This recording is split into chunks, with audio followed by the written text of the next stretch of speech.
You ain't gotta lie to kick in my nigga. You ain't gotta lie. You ain't gotta lie. Welcome back, everyone, to episode 20 of You Ain't Gotta Lie podcast. I'm your host, Jace HD, aka Two Wavy Jason. Who am I with today? It's your boy F Money, or Money for short. How's everybody doing today? All right, Make sure you like, subscribe. Make sure Please you hit the like button, comment, and please subscribe. Yes, all those good things. Today we got some interesting topics. We're gonna start off with a new segment we call Pass the Popcorn, and it's basically where Money puts his movie critic hat on and he reviews some movies, basically giving his opinion on the ones that he's just seen recently or some ones that might be coming out soon. And I'm gonna hop in here and there, but Money's really the movie buff between him and I, so he's gonna be taking the lead on that. Then afterwards, we're gonna be talking about our first impressions on the new football games, NCAA, which is college, and Madden, which is professional. They've been out for about 2 to 3 weeks now. Well, Madden's only been about a week, NCAA about 2 or so. So we're gonna give our initial impressions of the game so far and what we think could make it better or what makes it better than last year's. And then we're gonna end with some preseason recaps. Anything you want to add before we hop into our first segment, Money? No, I'm just chilling, man. I'm just chilling. All right, our first segment is Pass the Popcorn.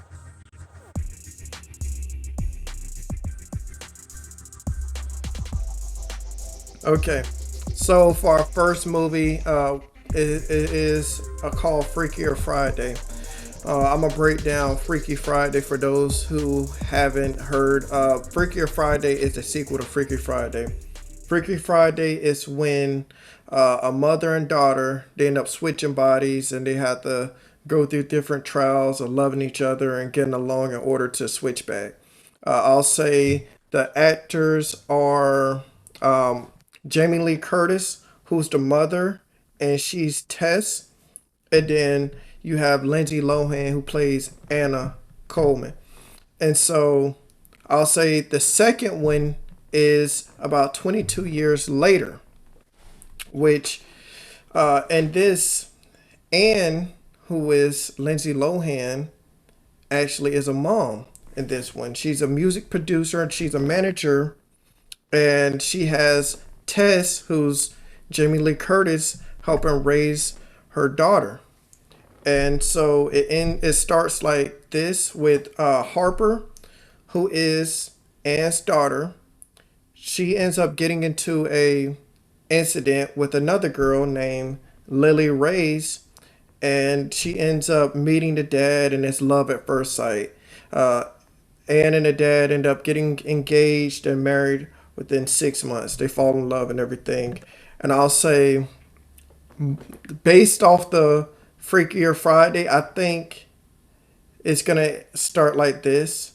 It's going to be, the two girls, the stepdaughters getting along, trying to get along and navigate in London and everything. And the mom and Harper aren't going to get along. And then they're going to end up switching bodies and they have to learn to get along and everything like the first one with the daughter and the mother. That's what I'm expecting to happen. Okay. The next movie we have, for all y'all Marvel fans, we got them in the chat, I know that. We have the Fantastic Four. I'll say when Fox did the Fantastic Four, a lot of people didn't like it. It was just horrible. I'll say with the Fantastic Four, I'm gonna break this down for you all. It's going to include, heroes. They're forced to balance their roles between being a heroes and family. They're gonna have to defend the Earth from Galactus and the Silver Surfer. I'll say you're gonna have the characters are Richards, who is the Human Torch, Sue Storm and Johnny Storm, which is those two, the leaders, and then Ben, who's the rock guy, the Thing. And so they're gonna have to defend the Earth from Galactus and the Silver Surfer. And Galactus' plan is to devour the entire planet, and then it eventually gets personal.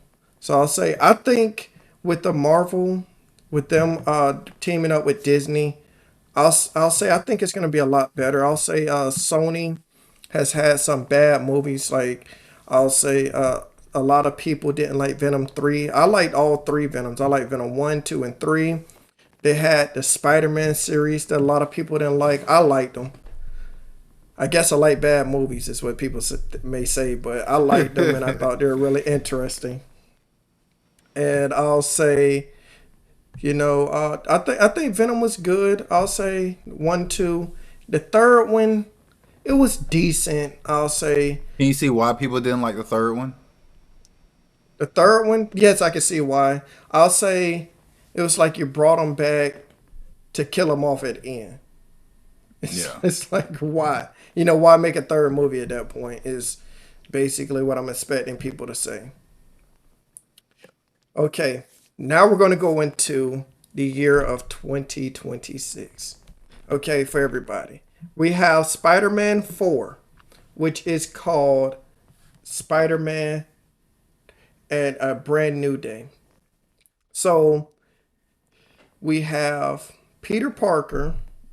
He's trying to focus on college and leave his Spider Man days behind. But when a new threat endangers his friends, he must break his promise and suit up again, teaming up with an unexpected ally to protect the ones he loves.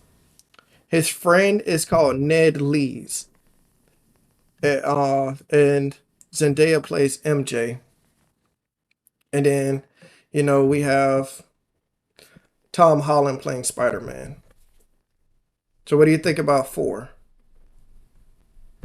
I mean, I'm not a big superhero movie guy, but I did say I will admit I do like Holland's version of Spider-Man. I think he plays it well. And then obviously, his actual real life fiance is playing the love interest, so I think that helps with the on-scene chemistry a little bit. But I don't know, man. It's only so many times we can do a superhero movie and change the main character playing the superhero. Like, another thing that bothers me is we finally get Miles Morales as a cartoon. When are we going to get a live action Spider-Man? We can't find no Hispanic kid that's mixed with black that played the black Spider-Man. So I don't know. That's just my little Well, personal gripe with the Spider-Man films. We can make all these damn Tom Holland movies, but we can't go get Jaden Smith to play Miles. Come on now. I think they try to put it in a different direction because it would have messed with the Marvel version of it, and then it would be like, how would we have two Marvel Spider-Mans? How would that work and that type of thing?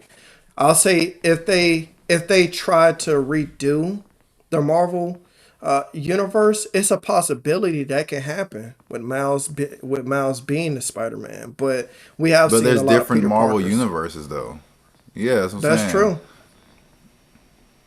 That's true. I agree with you on that. But I'll say 3. I thought 3 was really cool because they actually brought in the other Spider-Mans, the ones who played Peter Parker for the Sony universe. And I thought that was really cool that they were able to, you know, add, and, add them into that universe. And they had to fight, different bad guys from their universe, like the Sandman, like the Lizard guy, and then they had the Green Goblin.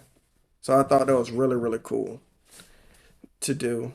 And then we have we have another movie, Avengers Doomsday.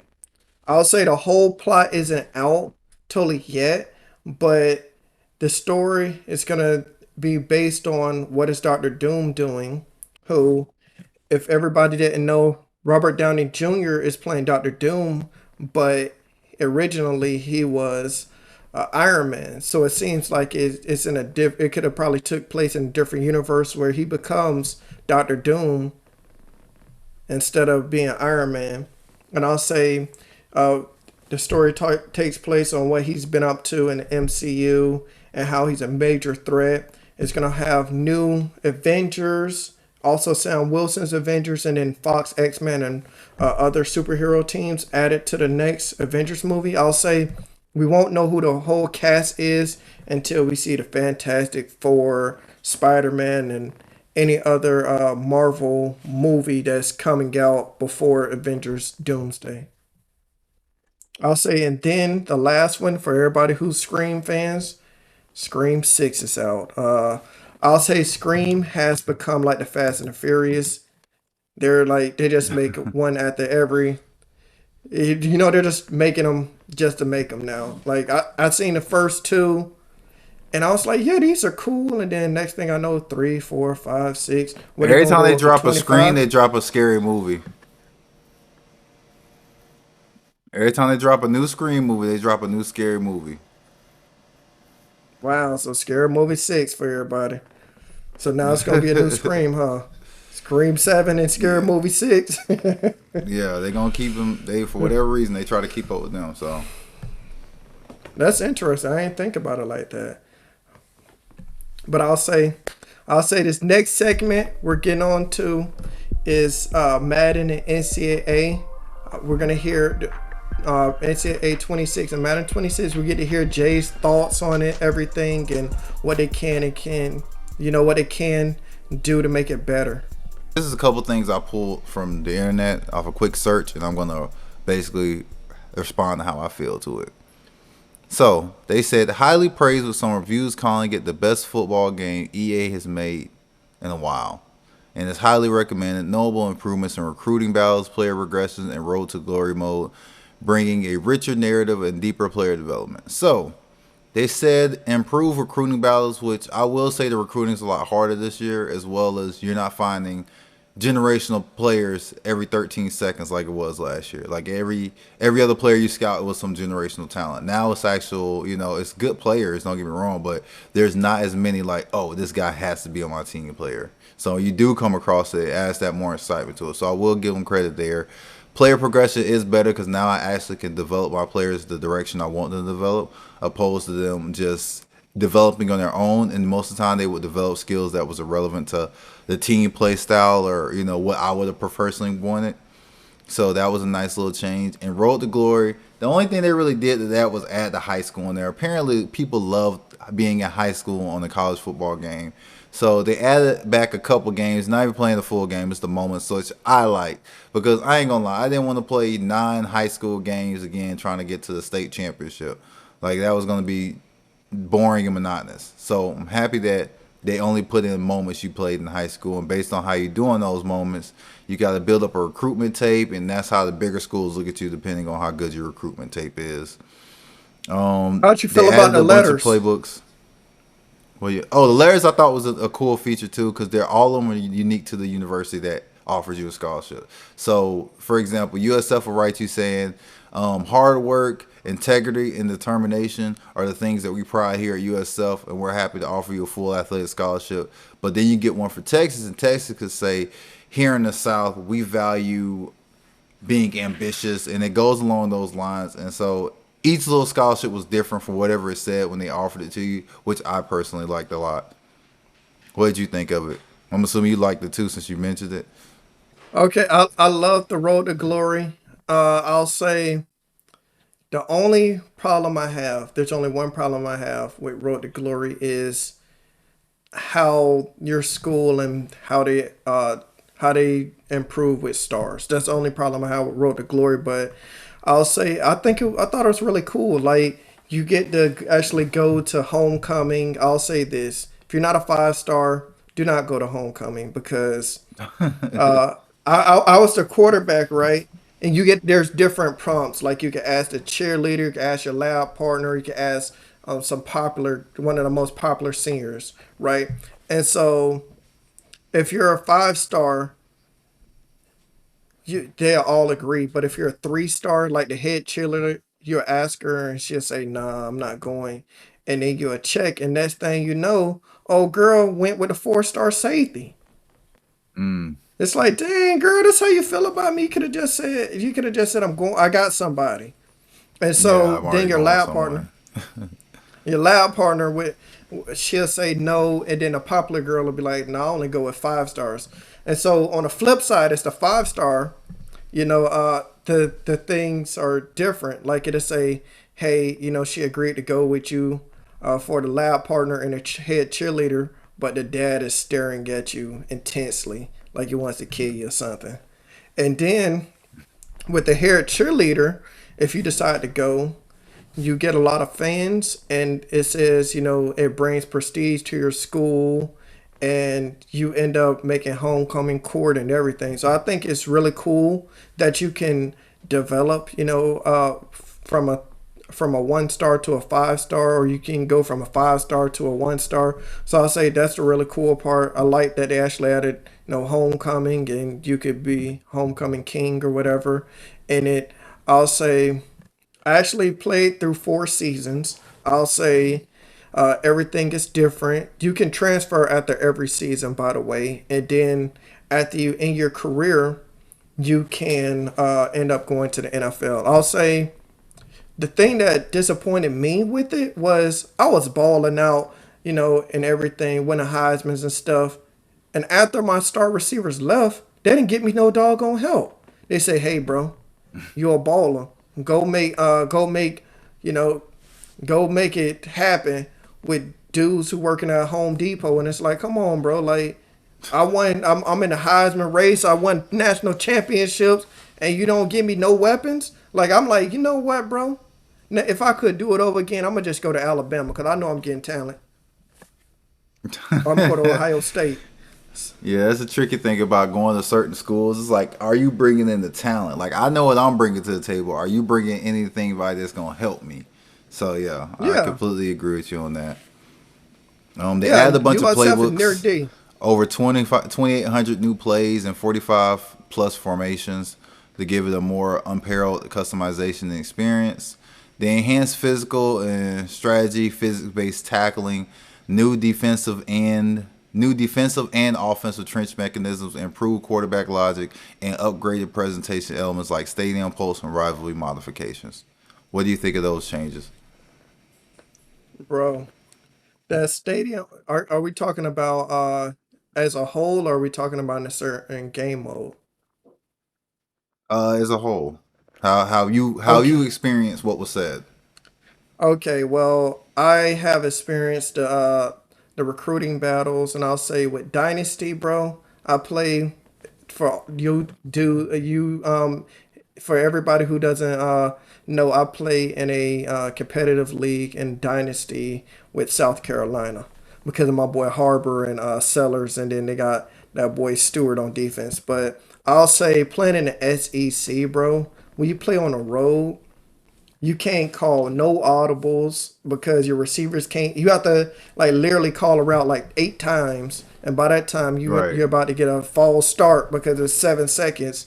So I'll say, that stadium post makes a huge, huge difference. My goodness, I couldn't even call out routes and everything. I had to play Ole Miss and Ole Miss, and they were ranked. Man, that was tough.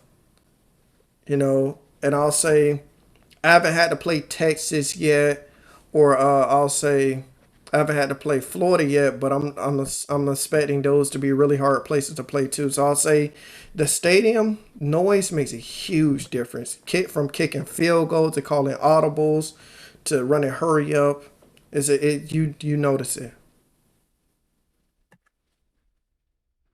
Yeah, for sure. For the little I play, because I'm more of an offline guy. I don't play as competitive as Money likes to play. But so the little things I know, they're just inconsistencies. Like, I realize little bugs. So for example, it's a bug in recruiting where if you are going through the list and then you shuffle over to another section and try to go back to your list, you can't click on anything. So you got to exit out of the recruiting screen completely and then reload it. So I think that little inconvenience is obnoxious. Maybe they'll address it on one of the patches, since I think that would be a small fix.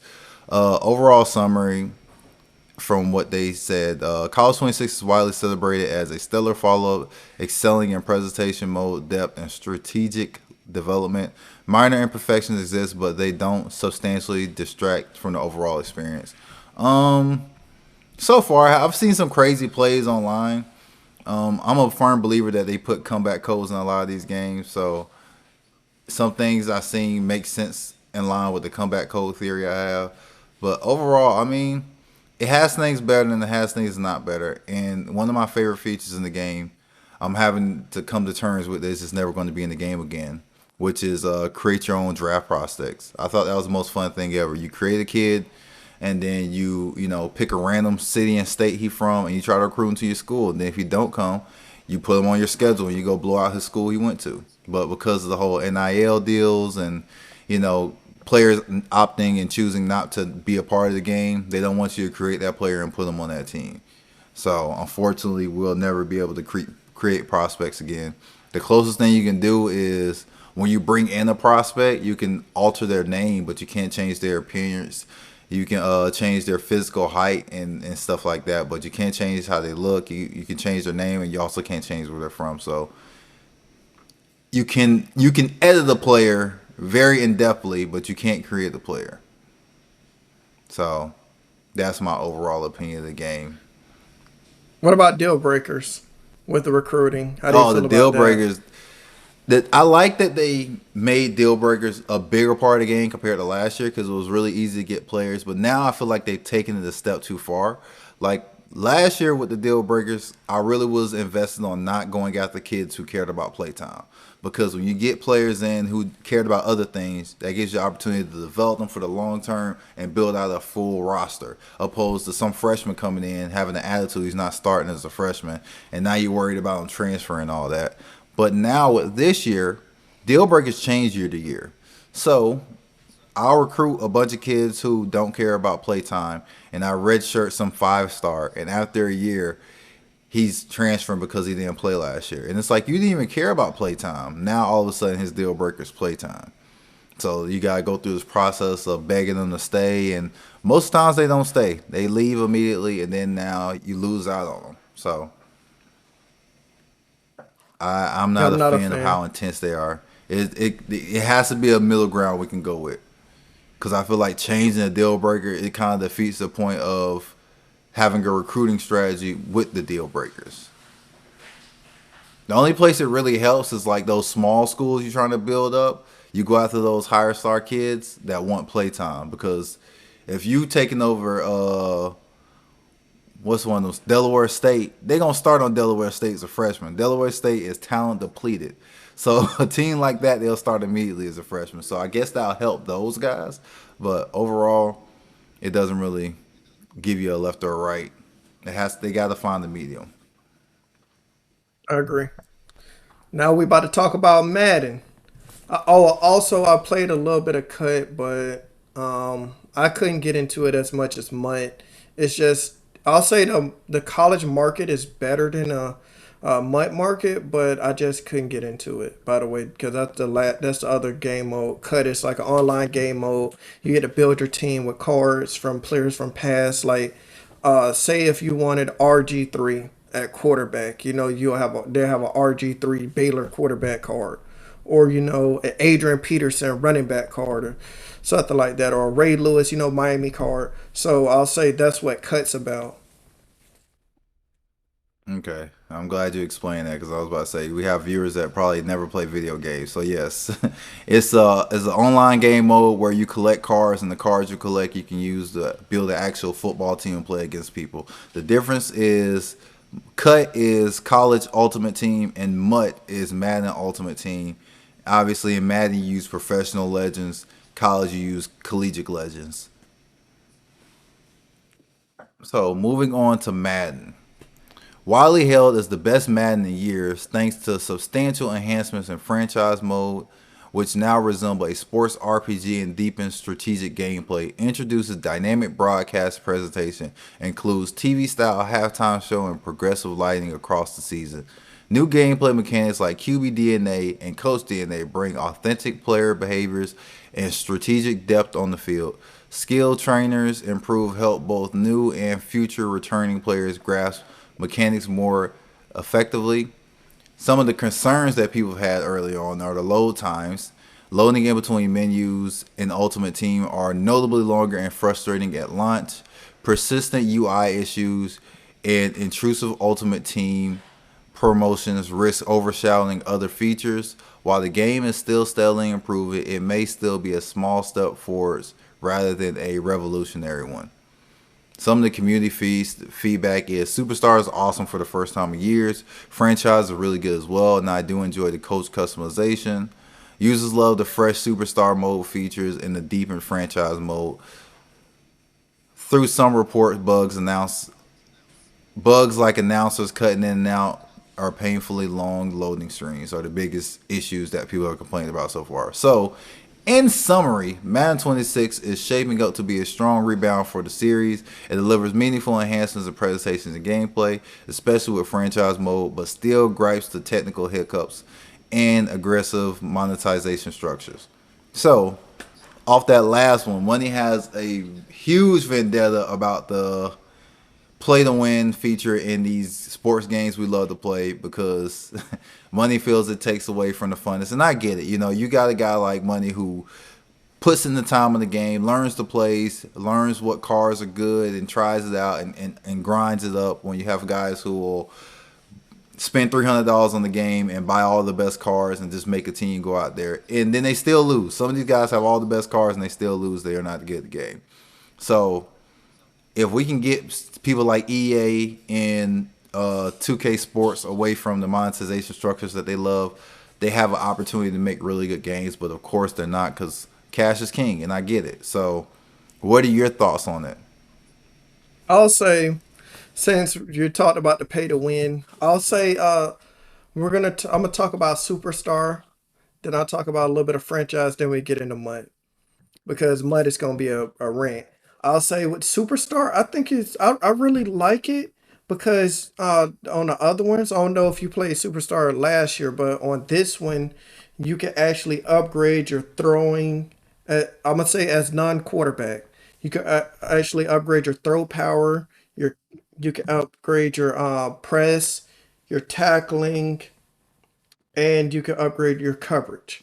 I'll say also from NCAA, I imported my quarterback, but I made him a receiver because, me and the boys, Jay plays quarterback, by the way, but, but me and the boys, we needed a wide receiver, so I made him a wide receiver. And by the way, if you import them from NCAA into Madden, you get a +4 overall. Instead of being a 65 overall, you're 69. Is it that big of a difference? No, but I'm just letting you all know. I'll say with franchise, I'm gonna check it out. I haven't really played too much franchise. I've been playing more MUT, but I'll say I hope that franchise is revamped because last year they changed some things, but I think they still have other things they could add. Now we're going to MUT. I'll say, especially at the beginning, MUT is pay to win. The people who there's people who's probably spent $1,000 plus on a game already. I understand that MUT has, professionals. There are some professional Madden players who play MUT and they play in the tournaments. Like there's a Madden player who's become one of the first Madden millionaires because he's made over $1 million playing in the tournaments. But it's people like me. I'll say, we have a term called no money spent, which is a group of people who don't spend any money on the game, just build their team through grinding and everything.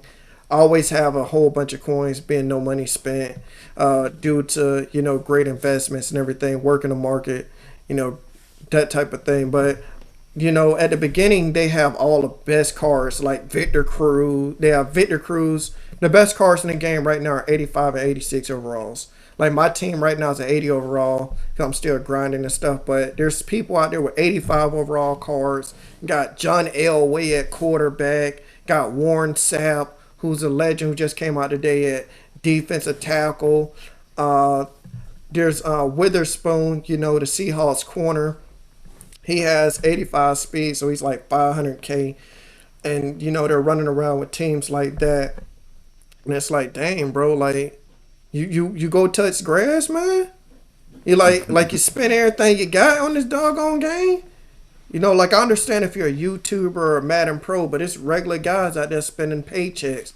And another thing, if you reach top 100 is one or two things. You basically no lifed it. You're probably sleeping in your living room with the controller in your hand, or Or you spend everything you got to make it because it's a grind. Like one time, one of the guys they're talking about him in a Discord, because I'm in a Madden Discord, Mutt Discord, and they're talking about him. They're like, man, old buddy, he literally didn't spend time with his family because he was spending so much time grinding. But they're like that man played over 400 games in a month. I'm like, man, That means 400 something to games in people, a month. man. Yeah, that means something to some people being in that class and that rank. That means something to certain people. Hey, and then the dude was like, yeah, and I beat that dude too. Like it's like some guys that are in the top 100 are really good, and you got to get to them. But there's some guys who Yeah, just played more games than everybody else. So I'll right. say it just depends. It just depends on a few things. And then they were showing a video of LeBron making top 100, bro. I think it's no way he had to have somebody playing for him, bro, because to make It's top hard to believe 100. LeBron has time to play that much Madden to be one of the top 100 players. And yeah, so I agree with you on that. That's kind of crazy to think LeBron's in the top 100 in Madden. There's no way he plays that much Madden. That's what I'm saying. He This, had to this have dude's a somebody playing full for him. time dad and a full time basketball. Like, no. Yeah. So I'll say that pay to win. I understand, some of it, but it's gotten ridiculous. The points dudes are spending like thousands on a game, and it's like I remember at NCAA they said a dude spent like 32,000. They're like, bro, you could have bought a car with that. Yeah, that's crazy. That is insane. But just like money, I haven't played much franchise yet either. I will be starting my Dynasty. I do a franchise every year on my gaming channel. If you didn't know that, I have a gaming channel. Go check that out. But yeah, I should be starting the new one up soon. I just really want to finish the current season, and then so I got one more video coming out for that, and then we'll be starting the new Dynasty. I already know Did what you team tell I'm using people? and everything. So Did you tell people how I ruined Mutt for you? no. So basically, around money used to be a heavy 2K guy. He plays 2K all the time. So that was his thing. He'll play 2K My Team is what it's called. And so one year he got Madden and he was like, "Yeah, man, I've been looking into this Mutt thing. It's basically a 2K's version of My Team." He's like, "I really like it. You should try it." So Money's like, "Yeah." He's like, "Oh, I heard you can do this too." So Money takes my best card on the thing. Keep in mind, I just started my team. He takes my best card and puts it on the auction house. He's like, "Yeah, if you do this, you can get a price. You can flip it." Well, Money ended up putting it up wrong and ended up selling my best card for like 20 coins, and it was bought immediately, and there was nothing I could do. So after that, I was like, well, I guess I'm not playing this game mode, and I just never played it since then. I'll probably save you from agony, bro. Did you tell them how they got like freaking Julius Pepper's safety card and all types of ridiculousness? Yeah, it gets a little out of hand with some of the creativity they're displaying on there, but hey, they During still have Christmas loyal time. fans such as you playing it. Yeah.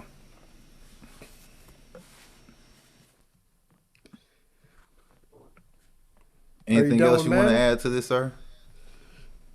No, I'm good. I'm ready to talk about NFL preseason now. All right, for our last topic of the day, we're going to be talking about some NFL preseason, some recaps here. I got a couple written down that really stood out to me. First and foremost, Seattle beat the Chiefs. Seattle dominated, piling up a hefty 477 total yards, including 268 rushing yards. Sam Darnold controlled the offense while Zach Charbonnet impressed on the ground. Receiver Jake Bobo had 2 TDs, and Torrey Horton also stood out, boasting Seattle's offense. Did you catch that game? No, I was watching Dolphins game. Man, listen, Seattle was running all over the boys. And granted, I know it wasn't the Chiefs starters, but they usually alternate starters in. If either Seattle's going to be insane this year offensively, or the Chiefs defense is taking a big step back. So hopefully it's the latter, but Seattle looked good. Then we had the Titans versus the Falcons. Top overall pick, Cam Ward struggled this game, going 2 for 7 with 42 yards. However, he did manage a tight deep throw that was ultimately dropped. Penalties and limited production from the offense overshadowed his performance. So the Titans were bad. Cam Ward looked bad, but he's going to look bad. He's a rookie quarterback. I'm not expecting him to – I'm not going to hold any of this stuff Only quarterback that I'm holding this to a higher standard is Shador because he's trying to make a roster. Cam's going to make the roster. I'm pretty sure he didn't have all his starters out there, so I'm not worried about him playing bad in the preseason game against the Falcons, who I think is actually going to be a decent team this year. So I'm not really worried about that. Then the Packers beat the Colts 23-19. Sean Clifford came through with a clutch last game scramble and touchdown. Backup QB Taylor Elsgmer, I'm not sure how you say his name. Impressed passing with 109 yards while rushing back Marshawn Lloyd and Emmanuel Wilson made big plays as well. Wilson also had a key fumble.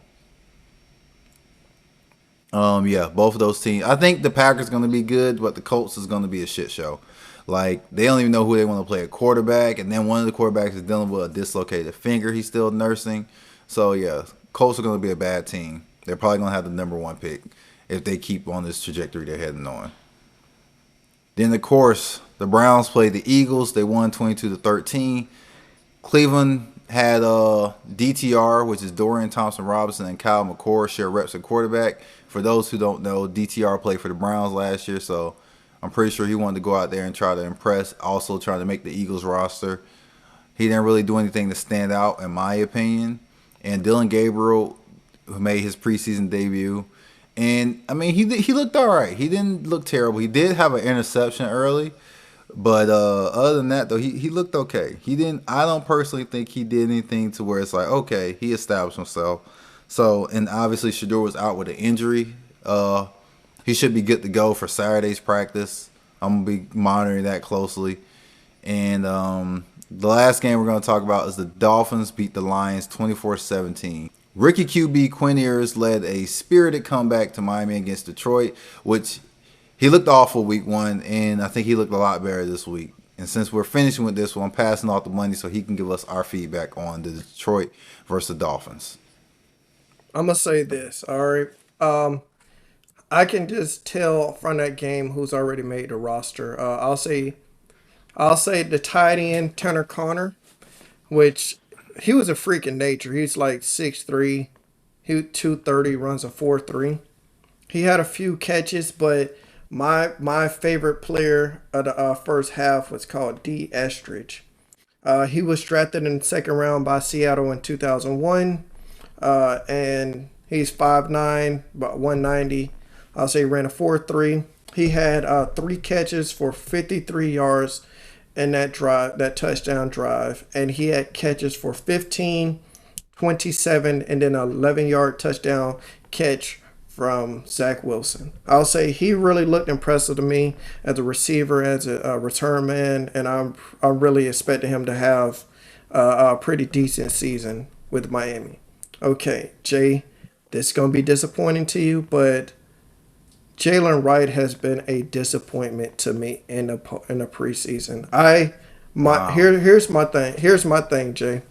You know, I was a huge Jalen Wright fan. He had the speed, He had the size. I don't think he's going to be the number 2 back in Miami. Okay, I think Ollie Is he going to make the Gordon team? Yes, he's going to make the team, but I think Ollie Gordon's going to be the number 2 back because Jalen Wright also fumbled, and Tanner Connor saved them by picking up the fumble. So Can't afford those mistakes. So I'm assuming Ollie Gordon's been looking good. Yeah, he had 10 carries for 50 yards. He's looked like a power back. He's been balling.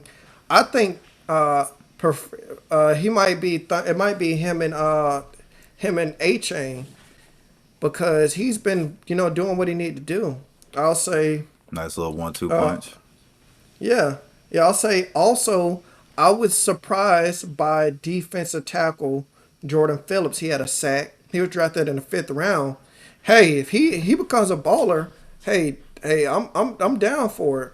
I'm gonna say I don't think Grant played, so I'll give him a pass. But Jordan Phillips was looking good, and then Quinn Ewers, he was looking good. He had 2 touchdown passes to undrafted free agent Theo Wise Jr.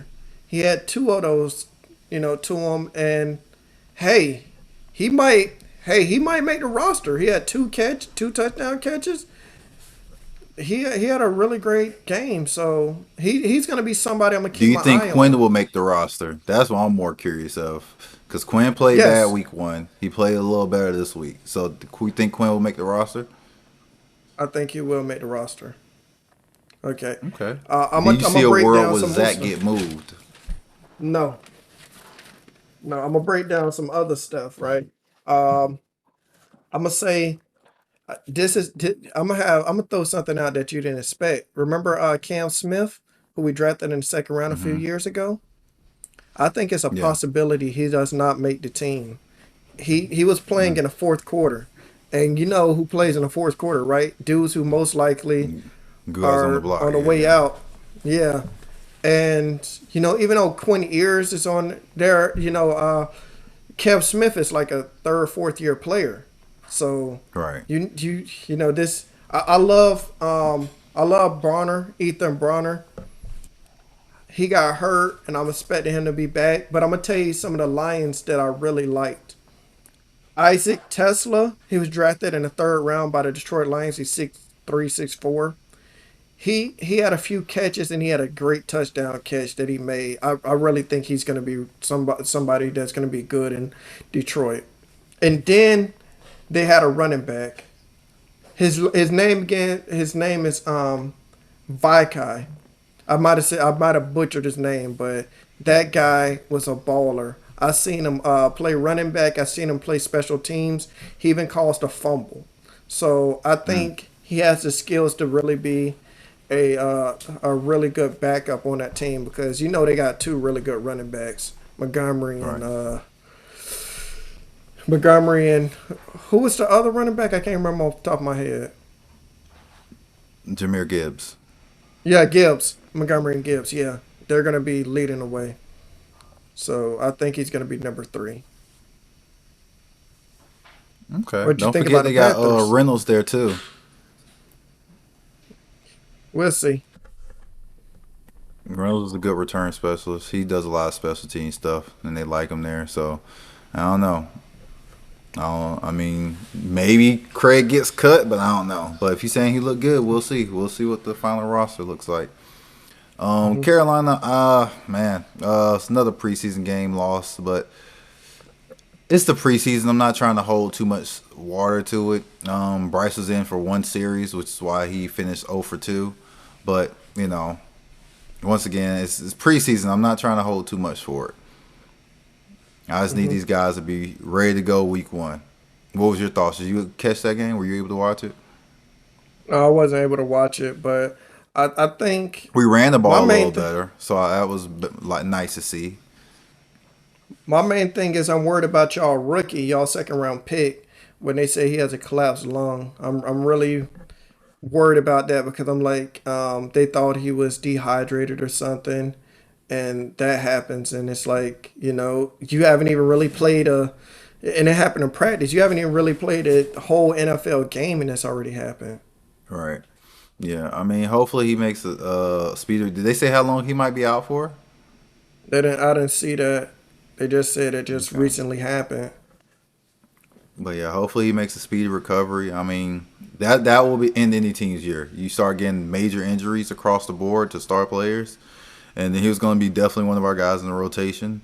So to see him go down is unfortunate. Hopefully he makes a speedy recovery. But all in all, I mean, I'm still have high expectations for this season. I'm seeing mistakes that need to be made in the preseason. That way we can work off it and adjust and get better. So I'm still looking forward to the season for my team. My team, I don't know. Like, they were bullied by the Lions. Like you heard about that, right? How the Lions were bullying them, and a linebacker came out and said they don't have good practice habits and stuff. So it's Mm. one or two things with Miami. They're going to be really good The or D line or bad, the totally offensive bad. line? No, the he was a linebacker. He said they practice habits were horrible as a whole. Like he was like Miami's O it seemed like line? it's taking no the practice habits of the team. Oh, the That's what the entire Lions team. linebacker Okay. said. Yeah. So it seemed like he's taking a shot at Mike McDaniel. And, Right. Tyreek Hill has injuries. I don't know if he's trying to get traded or he's really hurt. What do you think? I think he's actually hurt. You know what I'm saying? Tyreek has been dealing with injuries here and there more recently in the latter part of his career. So I definitely see a world where he's actually not faking it. If he does get traded, he's gonna have to pass a physical. So I don't know. I don't know. Yeah, but that The point, it more can't time be. passes, the more I'm starting to be like, maybe it is gonna be a trade. Maybe he is gonna get moved. Yeah, That changes a lot of math for the Dolphins though if they move Hill. if you move Hill to see, you're basically punting on the season at that point. What do you think? Excuse me. Yeah, for sure. Because I mean, like I said, we talked about this before off camera. Jalen Waddle has proven to be a number one receiver, but he cannot stay healthy. He get hurt every season. He get hurt every season and early in the season. Like now, what is his injury? He's hurt now. I don't even know. He just hurt. Yeah, exactly. He just hurt, and he's like, "You're too talented of a player." He remind me of Percy Harvin. It's like, man, this boy is stud, but we gotta keep him out here. We can't keep him out here because he's always hurt. Jay, have you noticed he walk with a limp every time he walks? Yeah, Jalen Waddle walks with a limp every single time he walks, and it's concerning because it's like, is this just how he walks, or is he hurt, or what Yeah. is going on? As a Yeah, if Dolphins that's the fan, case, I mean, he might want to try to go see a chiropractor to get on alignment. Because if he walking with a limp, one of his hips may be off. And this is my personal experience from playing sports, so that could lead to that. Or he's nursing an injury, which isn't good either. So it just all depends. Anything else you got over there? no, I'm great. All right, I think it's time we wrap this one up. Another one short and sweet. We've been trying to keep these under an hour. Our older episodes we tend to go a little over an hour. So I think me and Money are getting better at being more concise. Obviously, you guys prefer us going longer. Please mention that in the comment section because we can talk for hours. So let us know what you prefer, these shorter ones or the longer ones. I think it may get a little longer once the season finally pick up and NBA start to mesh in too. So we'll have more sports talk for you. And next week, we may have a surprise for you guys. Don't want to say too much yet, but we may have a surprise in the work for you guys. Hopefully everything works out. I'm looking forward to it. I know Money's looking forward to it as well. But if you made it this far in the video, please hit that like button. Please subscribe. Please share for us. Completely free, and it means the world to us. Trying to keep growing this family and spreading our word out there so everyone gets to see our pretty faces on their screens. Any charitable events you want to mention, Money? No, all right, no. But all right, that's all I have. Anything else you want to add? No, also I like to add that we enjoy you all having conversations. You all telling us, "Hey, this is what we want to hear," or maybe make it longer. We enjoy all the comments. Yes, we appreciate it. Please leave a comment. Please leave a comment. It means the world. We read them all and we respond to them as quickly as we can. But I'm Jace HD, my co-host. I'm Money. Until next one, peace. Take it easy, y'all.